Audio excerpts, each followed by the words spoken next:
Welcome to Dark Mode. This is a very special episode that we have for you today. It's very special because we are live and we are in person in the Dark Mode studios. Gabe, how exciting is this? I love this. To be in person with the three of you is going to be a lot of fun. And how good's the setup too, by the way? That's fantastic. It's going to be good. It's going to be amazing. Now, joining us is two of CSO Group's finest. I'd like to introduce Matt Fideli-Siritish, who is the Chief Technical Officer at CSO Group and former Chief Information Security Officer at New South Wales Department of Customer Service. And we also have, to my right, is Hank Clark, who is the Chief Strategy Officer at CSO Group. Gentlemen, thank you for joining us on this Dark Mode podcast today. Thanks for having us. Hank, would you mind just giving the team of, or our community of Dark Mode listeners a bit of a background as to who Hank Clark is and why you're here today? Yeah, certainly, Ben. Look, my journey into cyber was probably a long one. We were talking earlier before we started about how old I am, but I don't feel that old. But I'm ex-military, did a lot of work. I was in the Air Force, worked with the intelligence community, got to do some really, really interesting work within the IT space and the data analytics space, which was fantastic. After leaving the Air Force, I got into commercial industry and worked with federal government, predominantly down in Canberra for many years as a consultant, as an advisor to federal government. Again, got to work on some really, really interesting cyber problems, though we didn't call it cyber at that stage. It was all just IT security. Since then, I have been working with CSO Group for the last 5 years as both the Chief Technical Officer, sort of doing stuff that Matt was doing prior to Matt joining, but also just working in that strategy area, really understanding cyber problems, working with customers just to understand the challenges that they're trying to deal with and providing creative options around how they can actually deal with them. Amazing. Sorry about your time in the Air Force as well. We'll breeze past that one. Matt, what about yourself? Look, I've been a through and through cyber person since I was in high school. In high school, I started hacking the school networks and realised that it was either a career or jail time that was ahead of me. And having been to jails now for part of my role, not for any other purpose, definitely made the right choice. So I started off with my own business. We were running like an IT and started moving into cybersecurity. But yep, back then it was called IT security.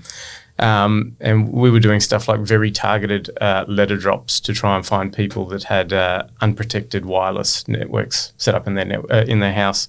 Did some time at Macquarie Bank, a whole pile of technical roles there, and then moved across into a whole pile of government roles where I quickly became head of security or CISO for very large organisations in government. Did that for surprisingly 10 years and then have jumped across to CTO and have been there for 10 weeks now. Love that. I really want to dive into so much of that already, Gabe. I don't know about you. Yeah, well, it's funny because Matt at the start was like, we'll probably get into talking about jail time. Yeah, straight into it. That's maybe not where we should go, but I mean, he's just pulled it out of the hat straight away, and I love that. So That's amazing. We're talking about the CISO just quickly, Gabe. I want to take that and run at the start of that. We're talking about the Chief Information Security Officer role. Now, that's something that I know that Hank and Matt, you've been in that role on the customer side, and Hank, something that you've been working with CISOs over the last 6+ years, helping develop security strategies and implement that. Talk about, Matt, if you wouldn't mind, your experience as a CISO and what that's like and how it's shaped you to where you are today as a CTO of CSO Group. Yep. I will say that a CISO role is horribly stressful. The people talking about well-being and the stresses that those cybersecurity teams are under is just so very true. And I think you don't really appreciate that until you step out of that CISO role, which I've just done and moved into a CTO role, and you really appreciate the difference in what those roles were. Talking back to people I used to work with, you really don't appreciate how many times per week you're waking up at night time, checking that phone, responding to stuff, whereas now you could have some semblance of well-being, which is really nice. So there's a lot of feeling for those people that are out there still doing that CISO role. It's a really hard gig. And I just don't think it's appreciated enough in businesses. What's being dealt with, what's being experienced by those people. So one of the things about me is I'm really passionate about wellbeing and that mental health really being pushed into those teams, like force-fed to those staff. A lot of it predominantly there's a high representation in workforces of young men in cybersecurity, and young men are really good at pushing their feelings down, not talking about it, telling everyone they're okay, and underneath it all, they're out of control. And I think we as a group of professionals, people that have done it, we really need to start attacking that. I personally couldn't agree more. And even just this morning, Ben and I were speaking about the importance of health holistically in life. And I think it's really easy with alert fatigue, being always on, hyper-connected, and yet alone being a part of the cyber function in a large organisation, how stressful that is for people. What can we do to support the community and to bring in new protocols, or just even socialising the fact that wellbeing is first and foremost critical? Because to be a good performer as well and to do the job right, you want to have the wellbeing. What do you guys think we should be talking about today to help support? Look, I think it's the same as anything. You've got to acknowledge that there is an issue in the first instance. As Matt said, a lot of people aren't very good at communicating about it. They see it as failure by saying, I need help. You know, there are challenges that I can't deal with in my day-to-day job. And I think that is something that we need to be open about. We need to recognise where help is required. We need to have simple mechanisms that we can reach out to people and share a problem, because quite often sharing the problem allows you access to different means of solving that problem. You know, we were talking before around how in the language you don't talk about but or no or anything. It's yes, we're enabling, we're trying to assist the business to do things that they can't do today or can't do it in a way that's secure. As a CISO, we need to recognise where we can play, the things that we can do, and we also need to recognise where we need help. And I think some of the things that we're seeing in the industry overall around consolidation of even more functions and accountabilities within the CISO space, but also the devolution of some of those functions. And so if I look in the FSI space, you've got typically in the big end of town, they're having CSOs and CISOs, and they're consolidating but pushing the accountability up to another layer. So instead of a CISO reporting into a CIO, they're reporting directly into a CEO or a board. Now, does that help the problem, or does that concentrate the problem? You've also got the other end where you've got CDOs, chief data officers coming into place, and splitting accountability for some of the things that a CISO might currently be accountable for. And I think that's the good things. My view is specialisation has a place, but separating out functions from the CISO rather than saying you're a CISO, you get to deal with everything and you get to deal with IT and systems and people and processes, sharing that, giving opportunities to work together as a team is actually one of the things we need to do more of. You mentioned reporting away from a CIO and reporting directly to the CIO and to the board. I know that CSO Group have a big focus on understanding that cybersecurity is a business problem, not just an IT problem. Do you think that would alleviate any of the stresses that you've had over the time as a CISO, Matt, to be able to report directly into those channels? Yeah, look, in my last role, I reported into a COO, and that was really helpful in being able to have that high-level executive engagement, but you really were able to start having that conversation then about these aren't a me problem, this is an organisation problem that we need to solve. Like some of the roles that the CISOs fulfil, or those cybersecurity teams fulfil, the impact of failure is just so drastic. And if your executive team aren't supporting you, if you aren't able to have those conversations where it's a we problem, the weight that you have on you is just absolutely horrific. And like the example I go back to, and also we're very supportive back with Department of Communities and Justice. So that was all the jails, all the courts, child protection, housing assistance. In every one of those businesses, you look at failure, all the information about jails and informants. Well, if we stuff that up and data goes out, someone's probably going to die. Child protection, if we stuff that up and the data goes out, someone's probably going to die. That sort of stuff, the weight that it puts on you is horrific. And it's not until you start having those business discussions and you start identifying, sharing that risk and resolving it together, that job's undoable. Sounds very much like almost moving towards this shared responsibility model. We know that very prevalently in technology, but certainly across cross-functional areas of an organisation, or just bringing in other key stakeholders, decision makers, to share that load in a sense.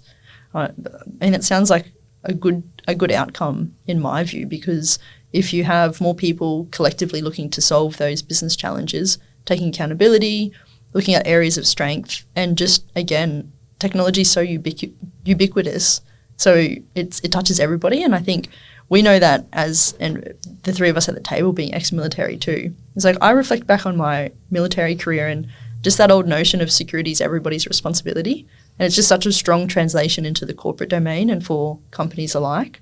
So it seems like there's a bit of a shift happening there, but potentially as well with the acceleration of technology, having everything at your fingertips now, the sharing of data outside of a traditional corporate network, and these sort of mega trends as well are really impacting how we're responding to that, real time.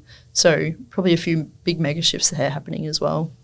To go back to the military too, I think there's value in that statement, in that the collective risk model is evident in the military. Dating back to my time, there might be a specialised operator in the team. Let's say they're a breacher and their role is to make entry into rooms, facilities, whatever that looks like. Yes, that's their role, but the collective risk to the team is the second and third order effect. So that collective risk model then impacts the wider team and takes that stress level, or reduces that stress level from that single person to have that collective risk amongst the team. Why isn't it happening today in the CISO role, Matt? I think it really comes down to the maturity of the CISOs that we do bring into those organisations. Unless you've got like an educated board or those educated stakeholders above you, they're going to see back in the 90s, back in the early 2000s, it's an IT issue. Go buy some technology, go and resolve it. There's no way, there's no reason why we should be having these breaches. It's not until that collective education occurs that we can start to really appreciate the issue and start solving it. So I think it's really about the business buying into cybersecurity and about those CISOs educating in terms that they can understand and actually have tangibility with. If we keep talking about just the technology, it's not going to have an impact on those people that you need it to most. It's a fair point. And talking about education, Hank, keen on your thoughts from outside looking into some of these roles that you've worked quite closely with over the years, talking about security culture setting and the education process within. We're at a state now where people understand that security is everyone's problem, as Gabe mentioned earlier. How do we then educate upwards of the CISO level to impact board level conversations? Yeah, look, culture is really interesting because there's so many different aspects of it which are important. Again, we talk about the military, and there's an assumed culture and awareness relating to the importance of security and control, and there's protocols in place to do that. Not every organisation has that. And really what we're saying here is when you look at transitory relationships between organisations, shared accountability models, all that sort of stuff. Culture is not just your bubble. Culture has to actually extend beyond your immediate sphere of influence, and it needs to go into your organisation, your supply chain, and others. Again, using something like a defence analogy or an FSI analogy, they're mature in that space. They're doing more. They're recognising the risks associated with dealing in that space and the importance of culture. Small organisations that don't even have a CISO and have a CIO with multiple hats are not going to be equipped or able to deal with it. They're not going to be able to easily establish culture without help. And as we said earlier, people don't ask for help enough. I think they try and make it up as they go along. They try and do the things that they can do. And really, as a community, we need to be more mature in terms of the way that we provide help and offer help to organisations at different levels. It'd be very interesting to see what government can do to influence that at all levels. It'll be very interesting to see what initiatives like Red Spice can do at all levels. But to me, it's if we're talking about culture, that automatically says this is a societal issue, this is an awareness issue, we need to do more from a grassroots, top-down, bottom-up type approach so that everybody is thinking about cyber and thinking about the importance of data and data protection in what they do. Hank, would you mind just explaining Red Spice? Yeah, so Red Spice is a very interesting initiative that came out of the previous government. Actually, it's a $10 billion initiative, I think over a 10-year period.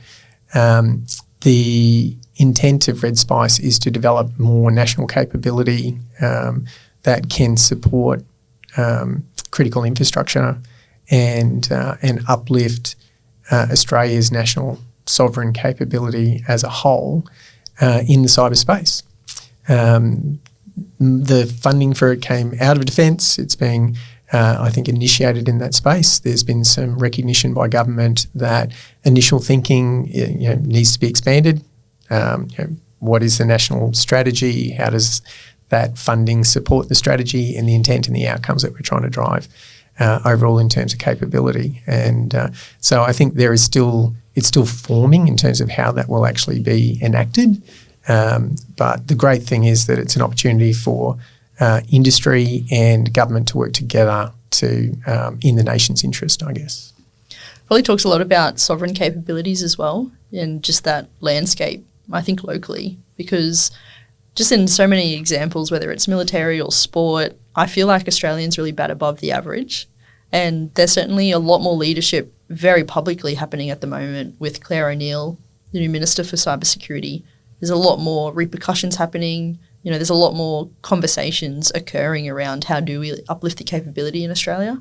And I think that's a really interesting time for us, because the more we can think about what that looks like, help develop, form those type of strategies and narratives, I only think that's going to be better for the outcome for Australia. I mean, even pretty shockingly seeing some of the latest media around how vulnerable Australians are with the use of data or double extortion and cyber syndicates or criminals targeting Australians for whatever reason. And that's very multifaceted, but there's a lot more capability I think that we, of course, should develop here, but I personally think we're very capable of developing, whether it's more secure, like more national security sort of lens, or if it's actual sovereign technologies, those sort of things. And we're probably in a little bit of a hotbed time as well in terms of the innovation and probably even just the IP that is developing, because I'm noticing it a lot more in the industry, a lot more people talking about it as well.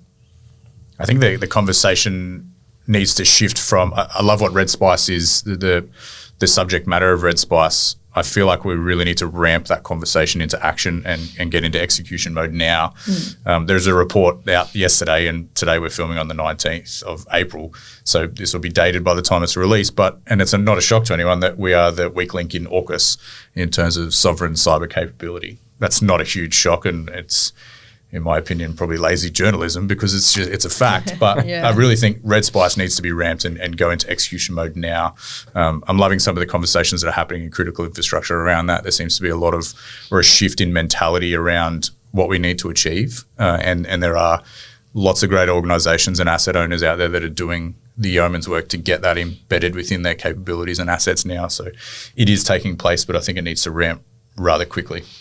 It would be very interesting to see where we go with it. I mean, there is a role for government in terms of promoting capability and sovereign capability in multiple areas. Obviously, we're focused here on cyber, and that's an element about it. But the world we live in is different to what we've seen, in the past 10 years, as an example, in terms of the activity that is going on globally, the targeted type of activity. Matt and I were talking about it earlier today around some of the stuff that's actually coming out of Russia at this point in time, that's being specifically targeted at Australia as a nation and at the community in general. There is significant monetisation that is happening because we are a relatively wealthy country and we are connected, and I think we are reasonably savvy in terms of digitisation. But that's got to come down to mum and dad as well. We talk about it from an organisational perspective, we talk about it from an individual perspective, and it's got to go down to the schools, it's got to go down to just that culture reference that we made before, so that people are just aware. I'm constantly amazed at how readily people provide their information to others. And I I was talking earlier about doing work within federal government. I did. I worked with the digital identity program previously, and it was really interesting to see the way that people considered government having access to their information and the sensitivities associated with that. Yet the amount of information we give Apple and Google and Facebook or Meta and all that sort of stuff is just incredible. TikTok, and it's a level of awareness and understanding around the value of your information and how it can be used. The transitory relationships, again, going back to that shared accountability model, where if I give my information to entity A, but entity A have a relationship with entity B who has a relationship with entity C, who has now got access and control and management of my information? I certainly don't have it. And if I, again, put it into the context of mum, because I use her all the time, sorry, mum, as an example, it's her ability to have visibility and control of that becomes less and less. And when you put it into the context of Latitude, as an example, where I was a Latitude customer, didn't necessarily have that view that I was dealing with Latitude directly, because I was dealing with Harvey Norman, as an example, who then dealt with Latitude, who then dealt with a third-party IT supplier who got compromised, and now there's 14 million records out there, including driver's licenses and other things around identity. And that's not a straight line. That's multiple levels of trust and accountability that you go through to get to that hack actually starting, generating, and being successful. I think there's probably something there for the industry to be able to be a bit more transparent with how and where they're using your data. Like, I think GDPR's got a lot of good there. I think part of the resolution, though, is also treating cybersecurity like a literal life skill. It needs to be nowadays. So it needs to be throughout your learning at school. You need to be able to. It just needs to be a part of the human growing up. Like when you're younger and you're in the physical world that we're living in, mum and dad are teaching you those things. Like when someone's coming up to you and asking you for money or trying to ask for your phone or something or another. In the physical realm, we're very good at spotting the con, and like mum and dad are there to go, no, we don't give him your money, don't do this, don't hand your phone over, he's going to do a runner with it. Whereas when we translate that back into the digital sense, so many people aren't being able to spot the con man on the street. I think there's a lot of training that needs to go in there to help people understand. So as an example, I came across the other day, I was organising a cleaning service for my house. And over email, we locked everything in. The next email came that said, thanks, put all your credit card details into the email and send it back to us and we'll process it. I didn't do that. But it made me think, how many other mums and dads, grandparents and people have sent their credit card details back to these people's mailbox? And they're being proactive. They've said, once we've printed this out and used it, we're going to dispose of it. What about the email? What about all that data that's sitting there? What about your sent emails that you've sent your credit cards to 25 other people as well? That training just needs to be a part of the way that we grow our children at the moment, because it's going to bite us if we're not. Yeah, and it's got to go back to the systems and the way that businesses engage with people. Who here in the room has rented recently? I know I have. Oh, love it.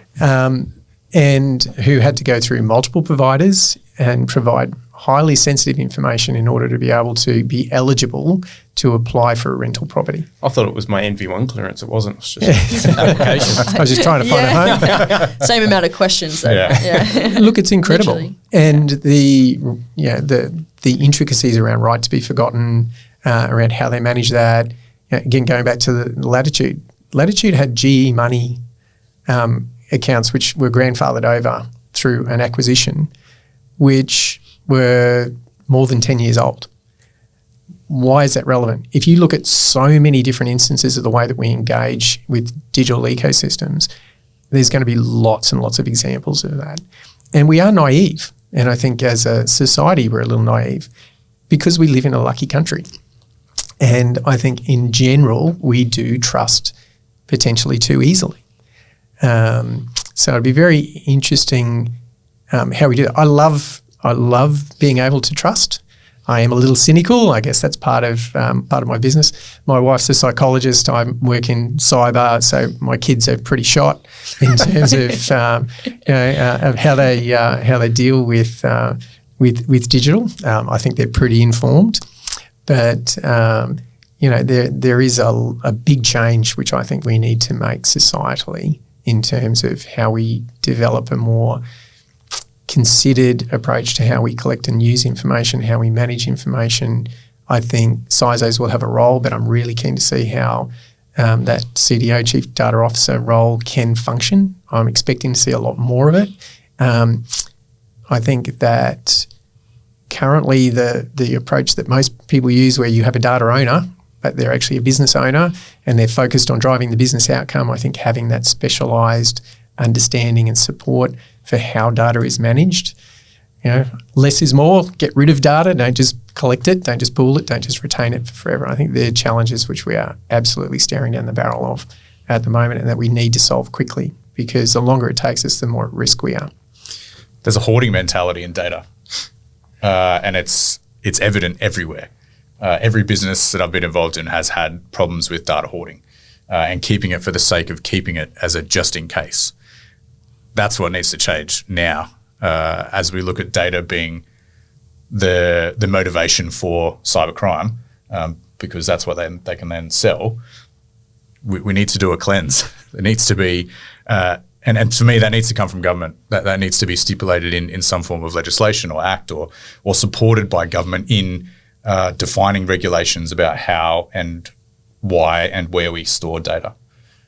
I think there's also a part for government, and having been in New South Wales government, I know that this is coming with them, is a capability to allow businesses to validate a human's identity without the ongoing storage of those identity documents. And that's going to go a long way to helping us if other states start picking up that capability, because then only one place needs to store it. That's the one place we need to protect. So it does exist. I'm just astonished that we don't use more of it. Yeah. The DVS, the Document Verification Scheme, is a federal initiative which is used. The FVS, which is a biometric facial verification service, is used. We're using it in airports and things like that at the moment. The digital identity space that comes out of MyGov is there. We need to be smarter as to how we can actually leverage those things. One of the difficulties of having a single identity is if that identity gets compromised, then how hard is it to recover? But equally, the difficulty is how hard is it to secure your identity when it's in multiple locations? So I don't think there's a perfect answer. It really comes down to risk and what I guess the level of control, level of oversight, the ability to roll back if we need to is important. I think we've seen some really expensive and costly initiatives that had to happen around passports and around driver's license recently. The Optus breach was a classic of that. There was a big cost and a big impost on states around that. Is there a way to take that money and apply it into a centralised, simple, repeatable pattern that can be used for identity? I think there is. I think we've got a good start there at the federal level. Just will we actually then consume it at the state level and local government level? I'm not sure. And will it be addressed across all the states? I've talked about the story before of moving from New South Wales to Queensland, where I had a digital licence here in New South Wales. Moved to Queensland, had to transition my licence across, and it wasn't accepted at the RTA in Queensland. I had to write to the New South Wales state government to ask for proof of my licence because all I had was a digital licence. So there needs to be some sort of universal agreement there that it takes place. But that Optus breach is such a manual process to recover from that. People going to the RTAs and manually filling out paperwork and then manually accepting new driver's licenses. The digital conversation changes that completely. And we could have algorithmic identities that are evolving, so that if that single identity does get breached, it's only for that period of time until the algorithm changes where your identity is tracked.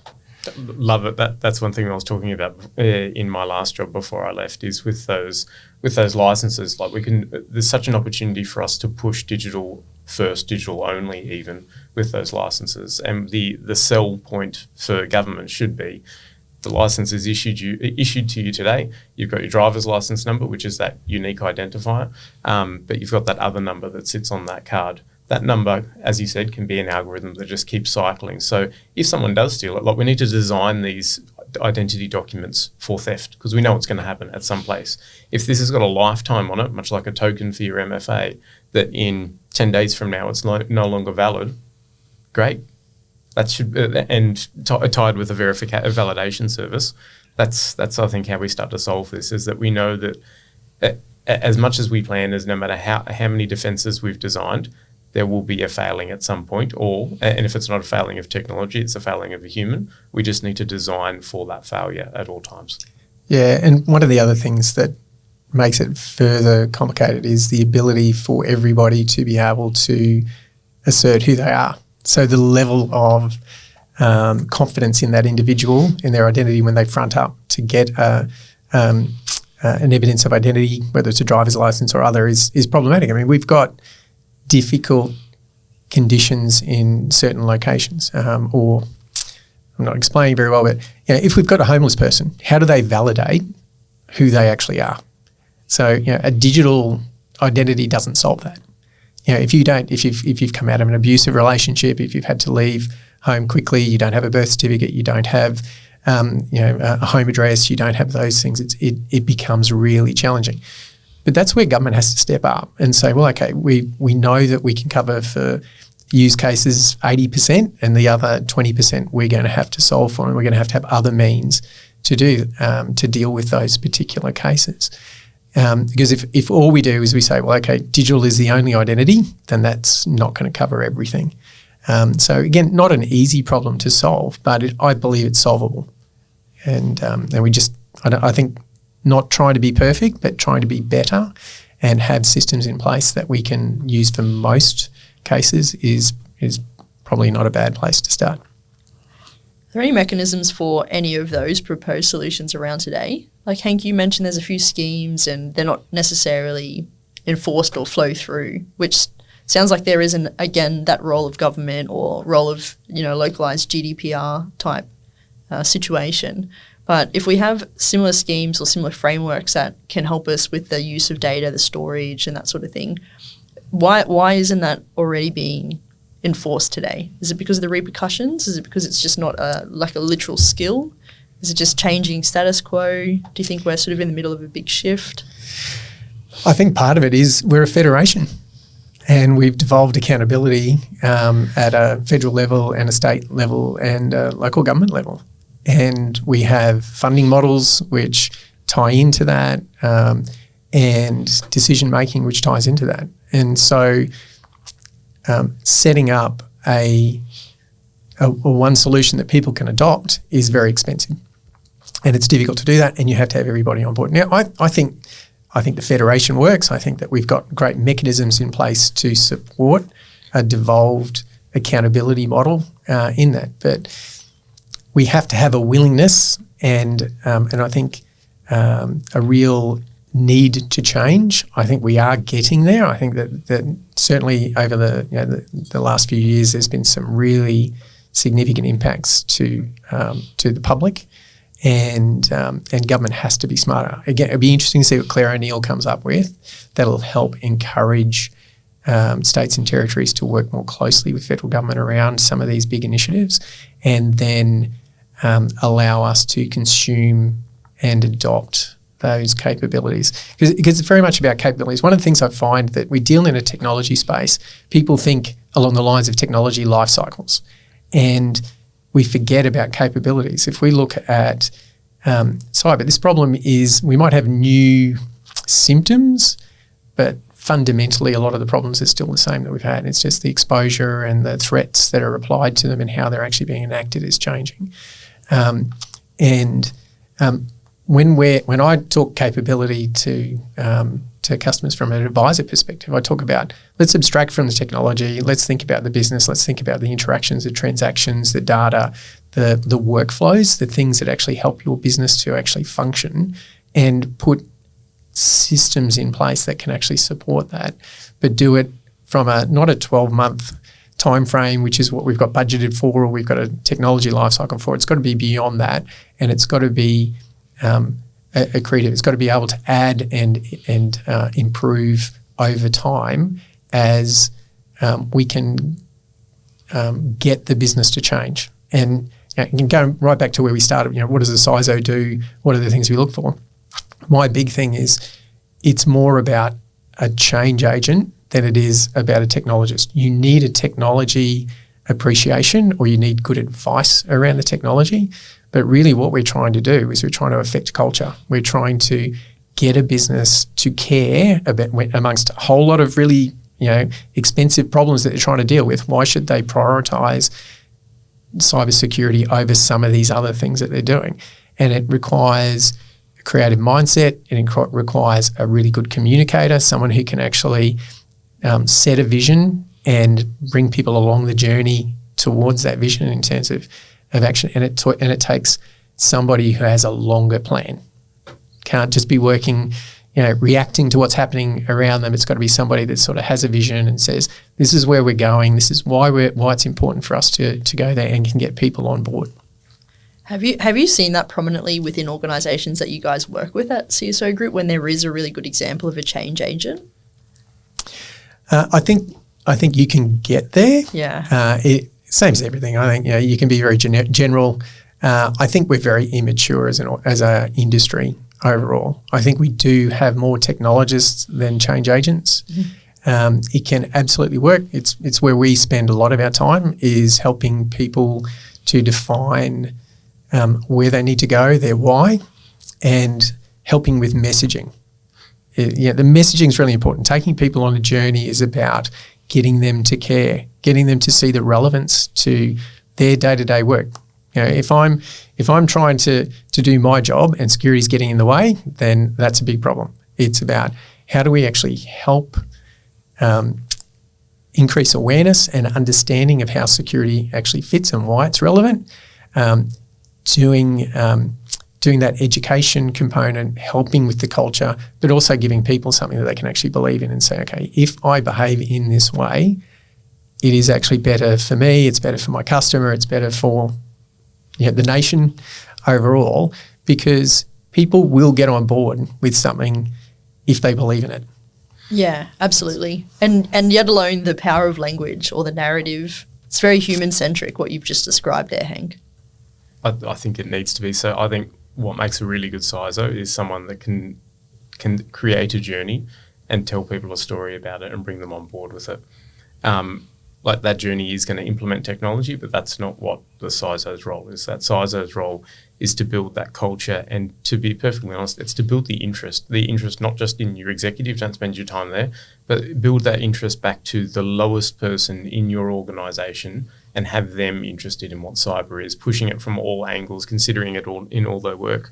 Like some of the simple things that we've done previously is, instead of running massive campaigns or buying all these awareness and training solutions, we would do something as simple as running a lunchtime AMA session, Ask Me Anything session. You're on some live platform and people can dial in hundreds at a time and just ask random questions. So that got a lot of interest in and around the time of the Optus breach.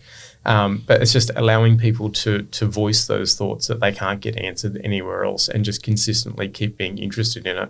When you've got that passion and that interest in your workforce, when you want to go and change things that might be a little bit uncomfortable, like, hey, using a text message as your MFA option isn't actually secure anymore, and we're going to move to something else.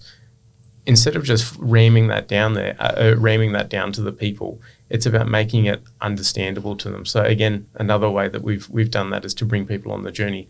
And Ask Me Anything session at lunchtime, again, this is why we're doing it. We've done stuff like where we've brought in people that are well known for hacking and had them sit there and demonstrate on a video call how they would actually compromise this and talk about why we're doing something. The pushback we've got when we migrated thousands of people over a weekend away from text message was next to nothing. There was no pushback because we had built a culture where people wanted that extra cyber. They understood the difference and they understood how it impacted what they did at work. So yeah, I think that culture setter and that journey, that storyteller is the most important qualities for the CISOs of today. And it's something that we need to develop in those CISOs of today. For me, over my journey, it was only in the last couple of years that I've seen other CISOs being those types of people as opposed to the compliance person, the controls person. It's something that's evolving today. You mentioned your key experience there, and I want to just take that and run with it a little bit in that's a great way to get the consumer at an organisation bought into the roadmap that you're trying to present.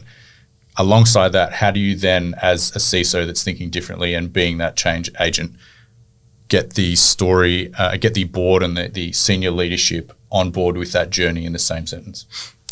So the way you engage your staff members to your executive is definitely very different. With our executive team, so going back to talking about the weight of some of the risks that the CISOs are dealing with, it's really verbalising that in the currency of the organisation. And when I talk about the currency, it's what are the things that make them tick? Like they may not care if we say the words high risk. They may not care if we talk about availability. Their main interest might be the protection of their clients. And you have to find those words that work for that organisation. And it's really describing every one of those risks, every one of those things that you're trying to drive in those terms, and talking about what we need to do as we move down our path, which of the problems you're going to resolve with the things that you want to go and do. It's really, each time you're up there talking about these things, it's not talking about just one of them. It's talking about how this fits into the long-term ecosystem of things that you're delivering and wanting to change. And it's really giving them the opportunity to own and shape how we implement, what we implement, and when we implement it. So I think some of the most powerful things I've learned in my career is to bring that strategy to the board to say, this is when I'm going to do these things, and be very. I see some people when they go and present at their boards or to their leadership groups that they really want to present that they're going to ram everything through in that first year, or they're going to do so much so quickly. And we know from so many of the cyber programs that are run, we're not very good at doing that. It takes us years. There's budget blowouts. There's time blowouts. I think we need to be very honest with how long these things are going to take, because we need to do them culturally correctly. We need to do them technically correctly, or we circumvent them, or we don't use them properly.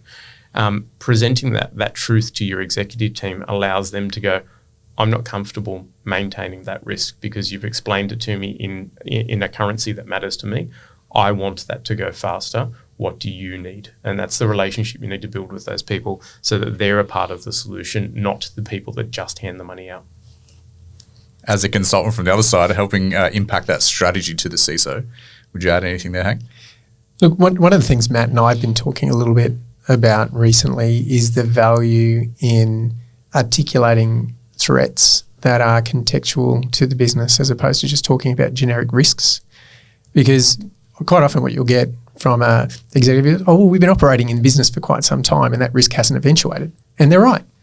If we talk about general terms around the threat environment becoming more volatile, or we talk about some of the geopolitical tensions around that, we need to make it real. And again, as Matt was saying, tie it into something that they actually understand and that they actually can see potentially happening. And that threat modelling discussion, I think, is a tool that you can use. Probably not the only tool, but it's a tool that you can use to try and make something real. If this happens, this is the result to the business. What we're seeing that this particular threat is occurring more regularly. AI will be an interesting consideration in that. Does that increase the likelihood of that? When we talk about geopolitical with Russia and the interest that's happening here, does that increase that threat landscape, and does it increase the risk to the business? Again, targeted attacks are happening more consistently, but we're equally getting tools in place that are allowing access to cyber capability in a very simple way that just wasn't there 2 years ago. Looking at AI in particular will be really interesting. I was reading an article only recently about voice and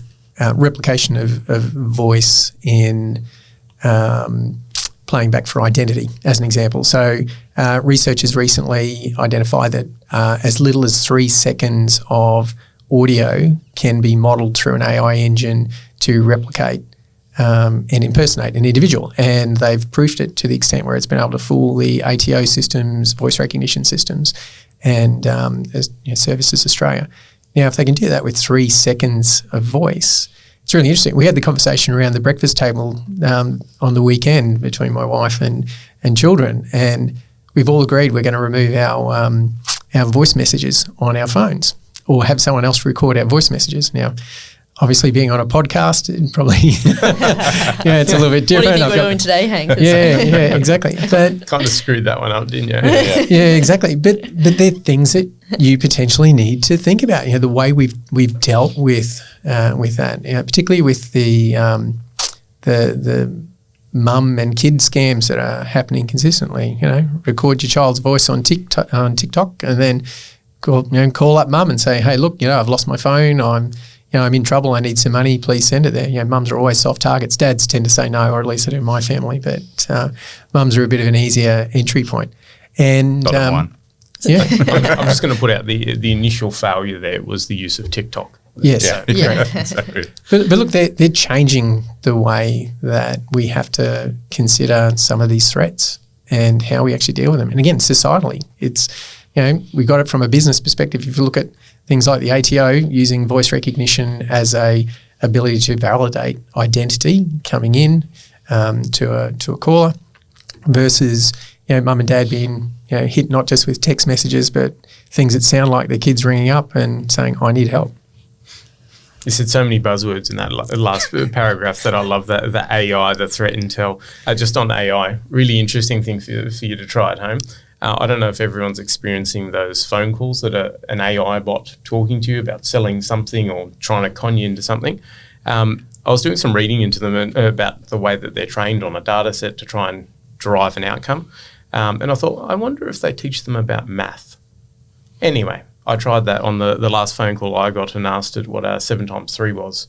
It went into complete and utter meltdown. So try that the next one you get. That's my next rabbit hole. It's one way to feel a bit of a conniption on the AI bot there. For anyone playing at home too, if you hit bingo after Hank's last one, then congratulations. But I just want to talk to AI because I think it's a topic of conversation at the moment. It's very topical. Do you see AI impacting the way we currently view cybersecurity and the strategies that exist, especially at government, and the potential impact that has? Massively. I think this is going to transform the way we are attacked, the way that we respond, and the way that we educate. It has to have. It's going to have a cultural shift. It's going to transform human life, and just some of the most simple things to look at how it can be used. Look at the way that we test our children today. We send them home with an essay or long answer questions. I don't know if you've used ChatGPT to answer those questions. It's amazing. It's amazing what it actually can do. So it has to drive the way that we as humans operate. Starting to bring it back into our setting. I remember a long time ago working with one of the teams that I had who were fantastic at breaching systems. And one of the things we were looking at is how do we pragmatically how do we program what you do so that we don't have to have you really high cost resources doing this? There's method to the madness that you follow. Like you've got some things that you look for that tell you that there's something to go and look further into there. And we started looking at how we went down that path. We didn't get as far as I would like, but it was an interesting thought process. But now with this AI bot, or these AI capabilities, that really is something that can be achieved. You don't need a human there doing this really advanced hacking. It's something that can sit there and within seconds it's done hours of work that a human would have done, and it's omnipresent. It's trying everything new that comes out at the second that it comes out. It can write code. It can look at a vulnerability, determine how it can be exploited, write the code for it, execute it on the people that it knows about. It builds that database of who's got what assets and who can I hit with it. I think it's just the time to market for our attackers that are going to start to utilize this is just, it's going to decimate us. So we on the defending end really need to figure out how we leverage that technology in our entire tool set. It's not just about how we implement that into a SIEM service or a SOAR service. It needs to be the way that our ecosystem responds. If your endpoint WAF, or sorry, your external WAF is seeing some type of attack, it needs that AI module in there that it's able to respond to that other bot. If we're not going to start seeing that in our technologies, in our capabilities, and that data, that threat intel, being shared in the ecosystem that we exist within, and I'd push it a step further and say beyond our own ecosystem. One of the things that I think that we need to do is share more as an industry.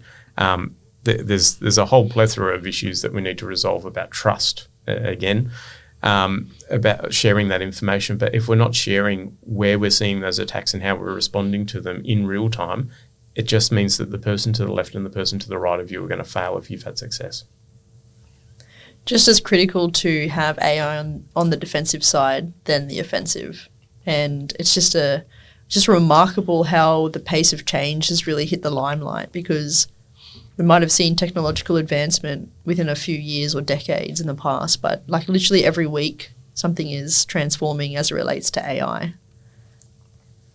That's a bleak outlook as well, Matt. I'm an exciser. Everything's great. Yeah. Look, it's fine if everything's fine. Yeah. It's one of those things where AI brings challenges and opportunities. And, it's interesting. Before, as Matt said, you had to codify something, or you had to have a programmatic approach to crafting a hack or doing something. Now you need to just ask the right question in the right way. If you can say, this is the context, this is what I want to try and achieve, tell me how to do it, or instead of telling me how to do it, just go ahead and do it for me. And it's very much increasing the access and availability to these tools. We've had security tools and hacking tools around for a very long time, but this is just making it ubiquitous. And I was experimenting with ChatGPT the other week, and I was actually asking it a whole bunch of questions around a cyber strategy. Write me a cyber strategy, ChatGPT, and it didn't do a very good job of it. So there's quite a lot of work to be done on that. But it was very interesting the way I could craft different questions to get different levels of detail out of it. And I think with more experience, I could have maybe got there. Maybe vanilla. It was a vanilla strategy. Probably wasn't as creative as what you would want. But that does make a difference. And if you're an attacker and you're sitting at home and you go, well, actually, I'm not a coder, I'm not a programmer, but I've got access to something which can generate the code that I need in order to be able to achieve the outcome. You just need to then be a problem solver or somebody who has the knowledge to get to where they want to be.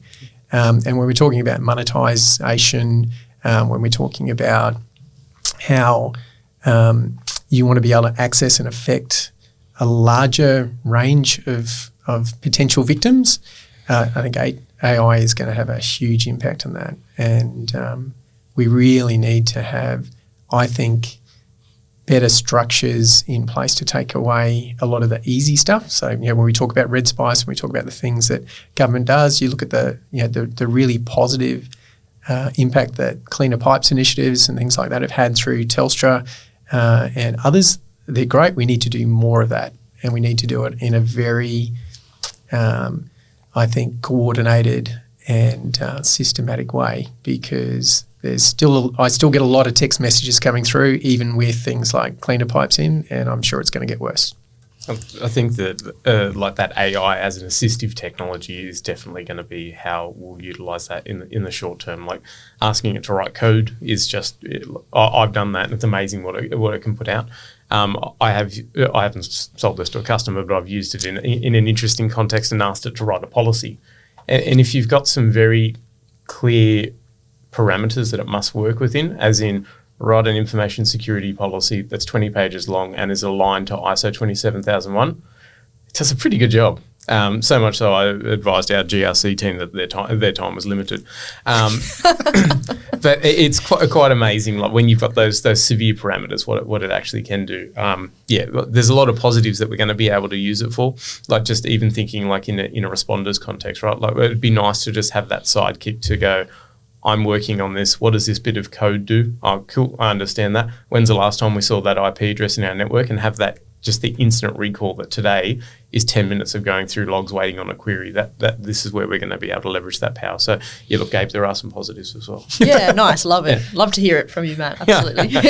I'm going to say something potentially profound here, and I'm not sure how many of the community will agree with me or not, or anyone in this room, but I feel it's going to further empower or weaponize social engineers who are traditionally not technical, and this is going to upset some people back home, but not technical enough to write the code to potentially disrupt a network, but use their skill sets to gain an advantage. They're the ones that are going to benefit from AI on the nefarious side, to be able to leverage it for capabilities that they just didn't have previously or the time to learn. That's going to be an interesting evolution of the social engineer. I completely agree. What was your website again? Exactly. Matt, you mentioned ecosystems a couple of times before, and it was echoed in Hank's commentary as well. If we use importance as a value, what do you value? How much do you value ecosystems currently as CSO Group and for customers on the other side? So for me, ecosystems in cybersecurity are what is going to make and break us. So if I go back to our very first part of the conversation about well-being as well, I think we need that human ecosystem as well. We need those peers. It doesn't have to whilst I can say CSO Lens is an amazing organisation to be a part of and have access to those other CSOs and those peers. It doesn't need to be something that formal. It can just be a group of people that you know, and it's that opportunity to have that, to be really honest, to be able to talk to people about the problems, the way that you're feeling, and being able to know that those people understand you and are able to assist you. And it's just great to have that ecosystem where you can throw a problem and 3 other people have solved it before you and just bounce and work together. The same when we move into our technology. The technology that we put in can no longer be a single point solution. It needs to be a part of an ecosystem, and it needs to work with that ecosystem.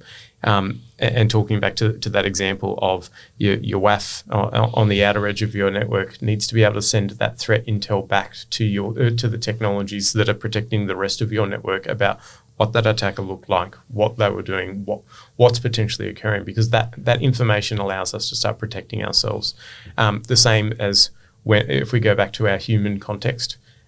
If you know that there's someone dodgy, or let's go back to a really good Australian example, magpies back when you were a kid. Everyone knew where the magpies were because all the kids would share that information. Don't go down that street, that magpie's vicious. We don't do that as well in the security ecosystems. Like we got some really tight knit groups that will share it, but we need to do that so much more globally, not just within our own technology, but then expanding that out across your sector or with the people you're comfortable having a relationship with. That was one of the nicer things that I saw in New South Wales government is if one of us gets attacked, if one of us gets hurt, we all need to collectively learn from that and not suffer the same outcomes. So when there is something bad going on, the hiding it doesn't solve the problem. Not telling people doesn't solve the problem. Telling people all the ISEs, the TTPs that you've got, and being quick with that information allows us to protect one another. It's something that you're going to gain a lot from. Moving back into technology, look, having best of breed technologies is fantastic, but unless they're playing together, that's where you get the biggest bang for your buck. That's where you start to get all that the APIs talking to one another. And I really hope that with some of the solutions that we've got coming into the future, that we are moving beyond it's got an API to we've built the ecosystem and it's click and play pretty well. Yeah, look, I guess there's little S systems and there's big S systems. So, systems that are part of larger systems. And it's pretty rare nowadays, I think, that anyone can say we're all in with one particular system. Everything's all there and it's easy and it's framed and we understand it. Now we've got multiple clouds. We've still got the on-prem capability. We've got shared accountability models that we were talking about earlier, where we've got different people doing different functions within it. And from a CISO perspective, you need to understand how that works together, because ultimately you can have all your really sensitive information in the cloud, but if you've got a weakness on an on-prem system which is connected to it and allows access into that, then that's a problem. Or if you've got part of your workforce which is made up of multiple groups and multiple teams that are actually doing things, and if there's a weak point in that within that ecosystem or within that team, that could then allow somebody to get access to things that they shouldn't get access to. And we need to think, again, going back to capability, in order to establish an end-to-end capability within an ecosystem, you need to think about your extended workforce. You can't just say, I'm a dark mode t-shirt wearing person. It's really around, well, okay, who are the partners that we're working with? How do they engage? What are their accountabilities? What are the things they do? How do we actually maintain transparency in what they do and proactivity in terms of how we deal with them? I work in the provider space, so we deliver services to a bunch of our customers, and I like to think of us as just being part of their team. We might operate slightly differently, we might look slightly different, but ultimately we're there on that same path, and we are a really fundamental component of their security apparatus. And we need to be seen as such, and we need to be part of what they do. So they need to be transparent. We need to know when changes are happening within their environment. They need to know when changes are happening in our environment. And the best way to do that is to get in a room. I struggle a little bit with the virtual nature of things. I'm very much about relationships, and I like the opportunity to be able to get into a more collegiate option where we're in a room, we're whiteboarding, we're doing things, we're very transparent in terms of how we work. We're losing a lot of that as we continue to diversify, as we continue to operate from home in a hybrid working environment and doing things like that. So I think from that ecosystem perspective, where you've got, potentially large groups of people, the more you can do to connect them and to bring them in together as a single team, rather than, whether it's matrix or whether, rather than just a group of individuals. I think that's really important. Love it. We talk about ecosystems all day, but Ben thinks that number one value for us in even just the creation of dark mode was very much community driven, and having that at the forefront of everything we do, just to socialize things more, share more information, and be a part of that conversation too. So yeah, could talk about ecosystems for the next hour. Welcome to episode 2. Yeah. We're all into it. Look, we've already gone over the allocated time. I feel like we could continually to talk here for a number of hours, because the conversation really has been quite profound from my own personal learnings. Speaking on behalf of Gabe, I know that there's probably a lot that you've learned as well. Yeah. Just to get the insights from yourself, Matt, and yourself, Hank, has been really unique. So I know that our dark mode community is going to learn a lot from this episode. Is there anything you want to leave the audience with, Gabe, or final questions? Yeah, I just really appreciate the time. It's been super insightful for me personally as well. So do appreciate you speaking on my behalf there, Ben. Always nail it. But yeah, it's been really insightful, and trust that we are able to do it again sometime. So thanks very much on behalf of the entire dark mode community and the cybersecurity, from IT security to cyber and InfoSec and everything in between across the region. Really appreciate the time, gents. So thank you. Pleasure. Thanks. And that is another in-person live dark mode podcast recording.